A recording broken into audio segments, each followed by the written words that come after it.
Hello class. Last class में हमने start किया था एक्सरसाइज 10C। क्वेश्चन नंबर 3 तक हम लोग कर चुके हैं। Now start question number 4। Question number 4 is in the given figure, यहाँ जो हमें फिगर दिया गया है, side of the square is 4 centimetre and triangle attached. इसमें जो हमें फिगर दिया गया, इसमें एक स्क्वायर दिया गया है। इस स्क्वायर की एक साइड है 4 centimetre. The triangle attached to it is an equilateral triangle. इसके साथ हमें एक इक्विलेटरल ट्राइंगल अटैच किया हुआ है और ये इक्विलेटरल ट्राइंगल मीन्स इसकी all sides are same. Find the perimeter of whole square. इसमें देखिए बेटा, हम इसे एक्सप्लेन करते हैं। Question number 4 exercise 10C। यहाँ देखिए हमें इस तरह से एक फिगर दिया हुआ है। यहाँ एक स्क्वायर दिया गया है जिसकी लेंथ दी गई है 4 सेंटीमीटर। एक स्क्वायर की एक साइड हमें 4 सेंटीमीटर दी गई है। स्क्वायर की एक साइड अगर 4 सेंटीमीटर की है तो इसकी ऑल साइड्स 4 सेंटीमीटर की होती है। और इसके साथ हमें एक इक्विलेटरल ट्रायंगल दिया गया है। एक ट्रायंगल दिया गया है इस तरह से जो इक्विलेटरल है, इसके साथ अटैच्ड है। तो इक्विलेटरल ट्रायंगल मीन्स इसकी इक्विलेटरल ट्रायंगल की ऑल साइड्स जो होती है वो सेम होती है। हम लास्ट के वीडियोस में पढ़ चुके हैं। तो अगर ये 4 सेंटीमीटर की है तो इसकी ऑल साइड्स जो होगी वो 4 सेंटीमीटर की ही होगी। क्लियर? तो हमें क्या कहा गया है? Find the perimeter of the whole shape. तो हमें यहाँ जो भी शेप दिया गया है, इस पूरे शेप का पेरीमीटर फाइंड करना है। तो ये इट्स वेरी सिंपल। हमें अब यहाँ पे सारे इसकी लेंथ फाइंड हो गई है। ठीक है, तो हम इसमें फॉर्मूला लगाएंगे अपना पेरीमीटर वाला, is equal to sum of all sides. Clear? तो इज इक्वल टू यहाँ पे सम ऑफ ऑल साइड, तो आप किसी भी एक साइड से शुरू कर लीजिए।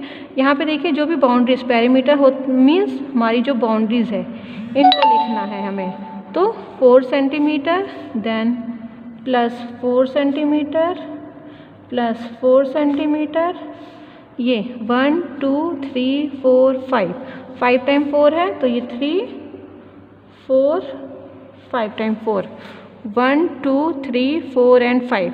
हम ये साइड नहीं लेंगे। ये साइड क्यों नहीं लेंगे? क्योंकि ये बाउंड्रीज में नहीं है, वो इनसाइड साइड है। ठीक है, तो 1 2 3 4 हमने इन सबको प्लस कर दिया।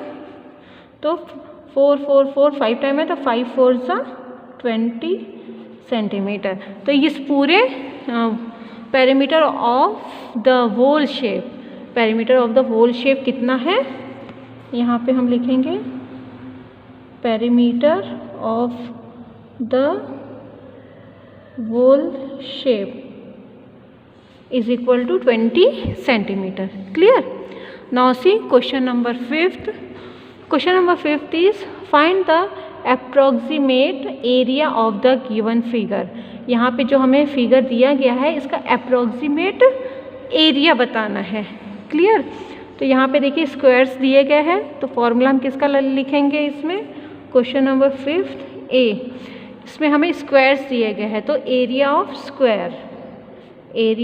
स्क्वायर का फॉर्मूला यूज़ करेंगे। एरिया ऑफ स्क्वायर का फॉर्मूला होता है हमारा साइड इनटू साइड। क्लियर? अब आप कहेंगे कि हमें तो एरिया अभी वो स्क्वायर्स पता ही नहीं है, तो यहाँ देखिए बेटा आपको अप्रॉक्सीमेट मतलब लगभग बताना है। तो इसके पहले हम लोग लास्ट वीडियो में हम लोग देख चुके हैं कि जब इस टाइप के कोई फिगर होते हैं तो उसमें हम हाफ या हाफ से ज़्यादा जो स्क्वायर्स होते हैं उन्हीं को काउंट करते थे।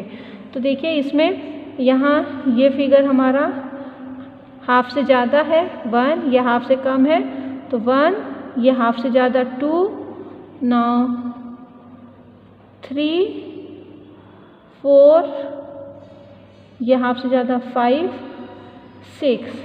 तो हमारे पास इस तरह से हम काउंट करेंगे तो हमारे पास कितने फिगर हो गए हैं टोटल? 6। now 1 more 7। ठीक है, तो आप इस तरह से काउंट कर लीजिए। 7 आया है सपोज, तो 7 सेंटीमीटर इंटू 7 सेंटीमीटर, क्योंकि यहाँ पे हमें 1 स्क्वायर 1 सेंटीमीटर के बराबर होता है तो हमने 7 ले लिया है। तो 7 इंटू 7 49 सेंटीमीटर स्क्वायर और 49 स्क्वायर सेंटीमीटर। आप दोनों में से कोई भी एक यूनिट यहाँ पे लिख सकते हैं। क्लियर? तो ये अप्रॉक्सीमेट है, कोई ये श्योर नहीं है कि यहाँ पे 7 हो। अगर आपकी काउंटिंग में 6 आता है तो आप 6 लेंगे, 7 आता है तो 7 लेंगे, 8 आता है तो 8 लेंगे। हमें अप्रॉक्सीमेट मतलब लगभग बताना है। क्लियर बेटा? तो इसको इसी तरह से सॉल्व करने हैं। तो ये बाकी के भी पिक्चर्स सेम उसी तरह से है जो आपको सॉल्व करने हैं। क्लियर बेटा?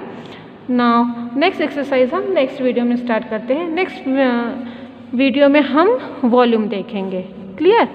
Okay, thank you class.